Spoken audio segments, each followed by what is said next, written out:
we have got one game to secure our place in the Europa League knockout rounds, where we are looking to become the second Icelandic team this season to be competing in a knockout round of a European competition.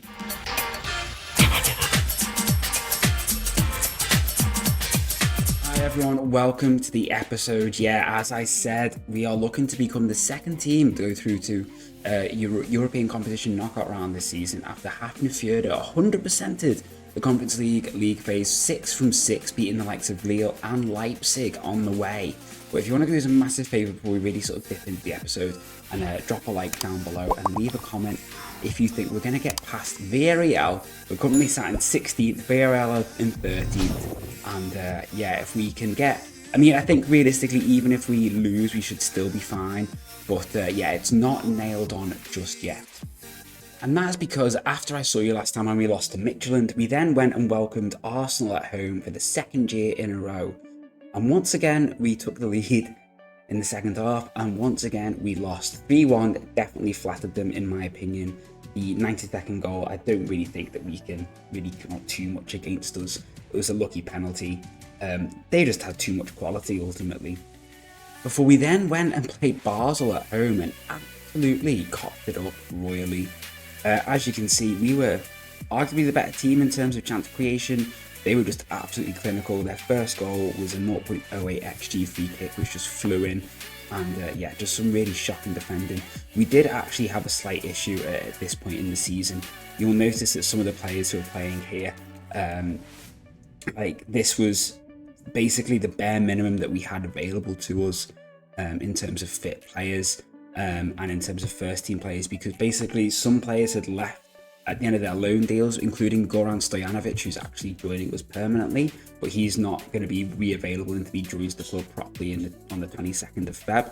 So we didn't actually have him for this game, and we'll touch on that in a second because it's really important for the Genoa game as well. Because then we played Genoa away. Genoa, high-flying Genoa, is currently sat in the Champions League places in the Serie A, and we drew 2-2. And as you can see, we had to bring on an injured Zhao Zhan. We played a narrow 4-3-3. We had Peachy and Lerva sat here. We did actually end up dropping Peachy back into midfield and putting Matuk there.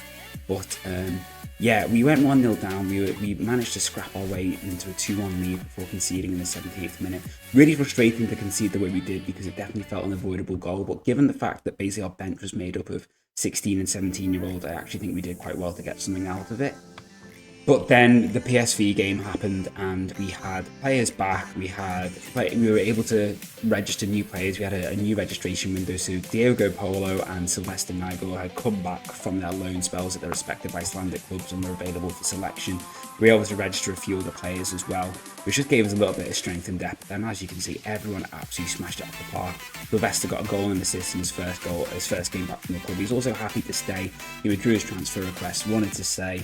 We offered him a new contract because he does have that versatility where he can play out wide, and yeah, absolutely fantastic result. Which, as I said, leaves us sat in 16th, 3 points clear of 25th Midtjylland, and realistically we are as good as qualified, just not officially, so getting any sort of positive result where we can guarantee ourselves a point against Villarreal is going to be massive. But realistically, if we can get a win, which would put us up into that hopefully into that sort of top half, we might get a more favourable draw, although it is important to note that Juve are in that, so knowing our luck, we could finish up in these places and end up drawing Juventus. I also just need to apologise because a sale I completely neglected to notice last time was Julian Rykov. So not notice, forgot to discuss last time with Julian Rykov. He had 18 months left on his deal, and he was 30, and he did have some sort of late stage development, but he wasn't really getting any better. And we've noticed him squandering an awful lot of chances, and I mean like an awful lot of chances. So we made the decision just to sort of see if we could get some interest for him. Unfortunately, we could only really get £110,000 bids. His value was only about 650k, but in the end we just ended up selling him. He cleared up some wages, and yeah, unfortunately we couldn't get any more for him, but I felt like it was the right time to try and move him on. Excuse me, we're never going to be able to get him out into loan farm because he was just too good. So just to get some sort of money for the player who we signed for nothing when he was sort of showing signs of sort of maybe being a little bit wasteful in front of goal, which to be fair may have always been there, because let's face it, his composure, decisions, concentration, etc., his finishing aren't brilliant. He was just very reliable, but yeah, I felt like, you know, the time was right to move on. And talking about Leipzig, it allows us to take a slightly strange segue into Hafnarfjorda's Conference League campaign. So we saw them after they won 2-0 and after they beat Lille 2-1.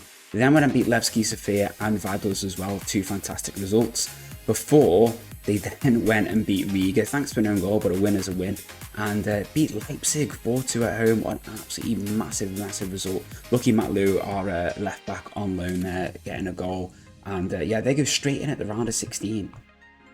Because they won, they came top of the league phase, and what that actually means is that our season is due to potentially see us finish up with 31.75 points just as it is, which would actually see us go above Israel, but possibly as it stands finish level on points with Slovenia. So we could be potentially looking at a 21st or maybe even a 20th place spot in the coefficients at the end of this season.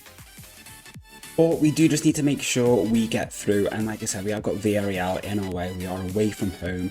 Villarreal have been in patchy form, and they've just lost at home to Almeria, and they also have shipped 5 goals to Midtjylland during this Europa League campaign. So we're going to go with Trifonov and Lindstrom and Ungoy and Ragnarsson in the back 4. You might be wondering why this way round when we've got Kone on the bench. Well, Kone and Ungoy don't actually seem to play that well together, apparently, according to the lines that appear. And he's also just not fully sharp yet because he has come back from an injury.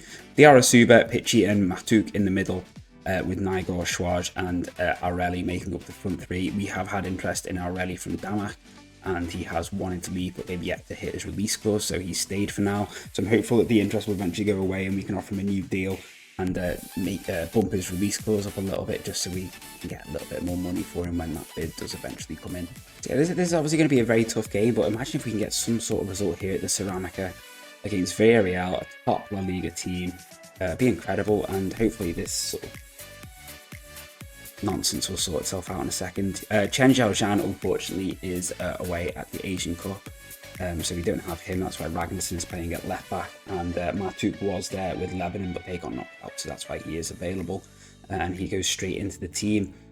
We have just got it just set to this screen at the moment, just so we can keep an eye on the table. I'd like to think that we'd be okay. We don't really need to worry too much, I don't think, about clubs being able to catch us, but it would just be nice, obviously, to make that all official. But as it stands, actually, I think with Stancom losing, we are actually due to go up into the top half of that playoff spot. But yeah, it'd be nice to not have to rely on other clubs bailing us out to make sure we A, qualify, and B, qualify in a favourable spot.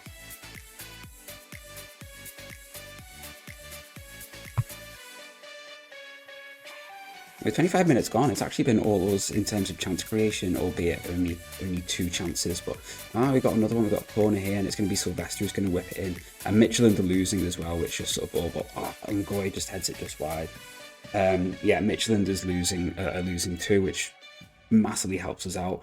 Fortunately, Sparta Prague are currently sneaking in, but we are due to finish quite comfortably ahead of Czechia. But it would be nice just to try and build up a bit more advantage over some of those sort of coefficient rivals. But Olimpia Ljubljana look like they're due, as it stands, to finish outside of the playoff spots. Now they're a Slovenian team, and they are currently level on coefficient points with us. So if they can get knocked out, that'd be fantastic, just so that Slovenia can't get any more points. Unfortunately, Pitchy has tried a shot, which is not really one of his strengths, annoyingly. Sparta have dipped out as well. That's good. Basically, we just need them to stay. Both of them could stay outside the playoff spots. That would really help us out. And all the chances are coming our way. Villarreal haven't even had a shot yet, so we'll probably concede to their one and only shot of the game, is my guess. But it is another corner. And Haifa are losing as well for Sporting, and yeah, like I said, we are looking like we're going to go above Israel as well, so any chance of them slipping up is also much appreciated. And this is another corner.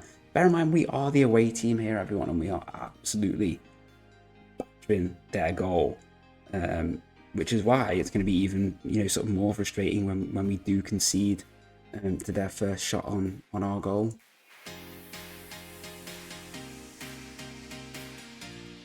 you do know it's going to happen. So such is the way this game works, unfortunately.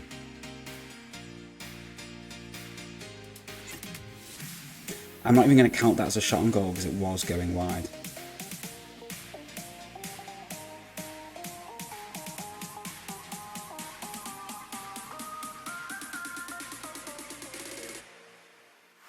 Can we press any there? Back line. Not really that comfortable now.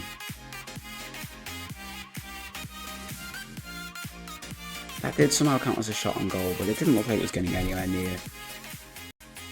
But at least now we do have some options. Well, they've rang the changes, haven't they? At least we do now have some options on the bench to freshen things up. Like I said, that game against Genoa, Basel were tough. Especially Genoa, we had such limited options, and it was a miracle really that we managed to get some sort of result against, like I said, a high-flying team in a top league.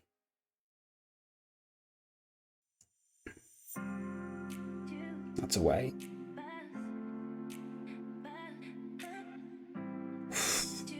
That is risky defending. It literally could have gone anywhere. Why? You didn't need to foul him there. You really didn't need to foul him.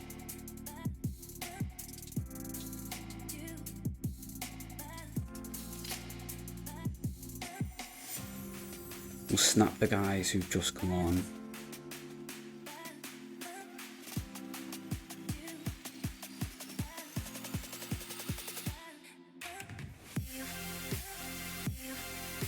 Yeah, well, embarrassing. Good hands. So our South American scouting has borne some fruit. We've got a couple of loan farm potentials coming in, and actually a couple of players who I think might be ready for a bit of first team action as well. Because one thing this run has made me realise is that we are woefully lacking in depth in certain aspects of the team, like quality depth as well. So yeah, we really could do with trying to rectify that really. So I think basically last year we kind of made maybe a slight naive error in just pumping a lot of our resources into improving the loan farm, when really we could have done with prioritising getting some first team quality. Obviously we weren't anticipating the sales we had in, or all of the sales we ended up having in the summer. That was risky. Oh my word, why? That was insanely fortunate. That was shocking play. Such poor play.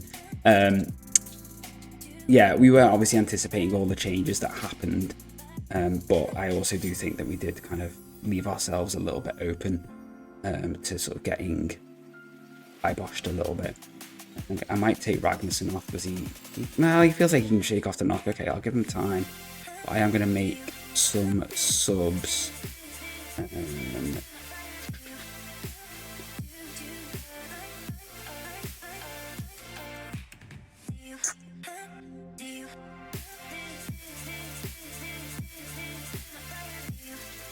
They've definitely grown into this half BRL, I feel. And as a result, Vojvodina winning, I think, has dumped us down into the bottom half of the playoffs. Also incredibly lucky.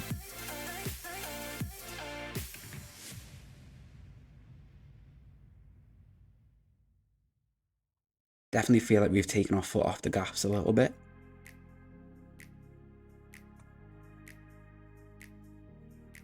Yeah. It's only a cut. It's not like he's injured. It's just a gash. Pop a bandage on it, it'll be fine. Look at plaster. What even happened here? So Lindstrom flicks it away. Banker. Takes a nick off Ungoy, I think. Militic, is that the guy we had? Militic. We had a Militic at Partizan. You know what? I'm more annoyed from a... That was... Blimey, talk about double luck. More annoyed about coefficients as well. Like, equally as frustrating.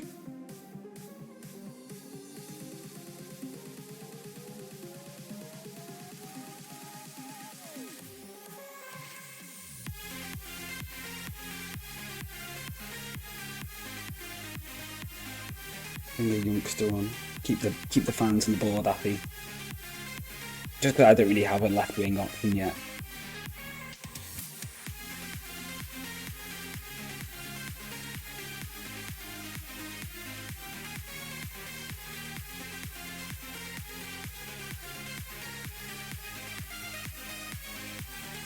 Can we sneak something?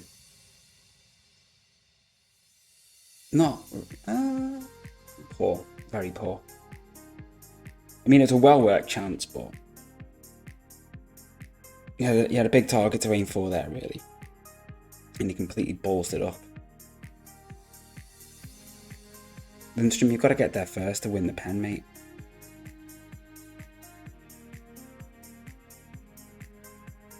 All those chances we had in the first half, mate, honestly.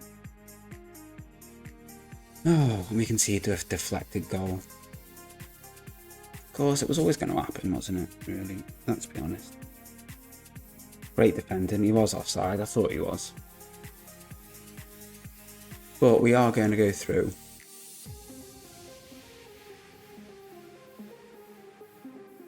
Which is the most important thing. It's a chance for more points.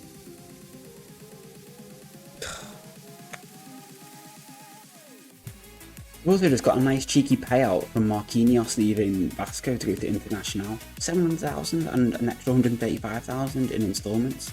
That's lovely stuff. So I thought it'd be rude to not see what's going on with the draw, really. So APOEL. So we are looking at one of these. Who do we want? Haifa or Bordeaux maybe, or Besiktas? Fenerbahce, nice to get revenge on Fenerbahce, actually. Okay. So we played Fenerbahce like 3 times. Drew 1-1 with them when they scored like a 91st minute equaliser against us. Drew 3-3 with them after going up 3-0. And then we lost them 1-0 in the home leg, and that was in the Conference League. So I'm pleased to have avoided Leverkusen. I think Getafe might have been a bit tough, and Brighton would have been. Although Brighton would have given us a chance to play against Pedro Zabala, who went to Man City. Brighton signed him because Brighton signed him for 26 mil, and City signed him from us for like 350. But because that was a release clause, we got a measly like 100,000. Imagine if we got a percentage of that sale. Would have been incredible. So I mean, I think it's only right that we come back for that Fenerbahce away leg, unless we obviously like blow them away in the home leg. But otherwise, it'll be the away leg. Just as a load of new players join us as well, but we're not going to be able to register them. I don't know if we'll be able to register them after the knockout, if we can or not, if we progress, I'm not sure. But yeah, I'll see you for this one, everyone. I hope you did enjoy that episode. It might be nice for us to finally be able to, show you a European win this season, because the 2 episodes I've done so far for this season have both been losses, so it'd be nice to see if we can change that. But yeah, thank you so much for watching, everyone. I'll see you for the Fenerbahce game. Take care, and bye for now.